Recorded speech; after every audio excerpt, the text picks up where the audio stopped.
இன்ஃப்ளேஷன்ங்கிறது நமக்கு கண்ணுக்கு தெரியாம இருக்கிற ஒரு பூதம். அதாவது பணவீக்கம்.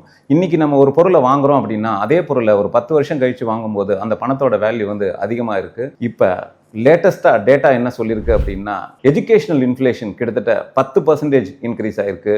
ஃபுட் ப்ரொடக்ஷன்ஸ்க்கான இன்ஃப்ளேஷன் கிட்டத்தட்ட 9.62 ஆயிருக்கு. ஹாஸ்பிட்டல் இன்ஃப்ளேஷன் 8% ஆயிருக்கு. என்னதான் நம்ம பார்த்து நம்மளோட மியூச்சுவல் ஃபண்ட்ஸ்லேயோ இல்லை மற்ற ஃபிக்ஸட் டெபாசிட்லேயோ நம்ம இன்வெஸ்ட் பண்ணும்போது, நம்ம கேர்ஃபுல்லாக இருந்து இன்வெஸ்ட் பண்ணும்போது இந்த இன்ஃப்ளேஷனை கால்குலேட் பண்ணிட்டு தான் பண்ணணும்.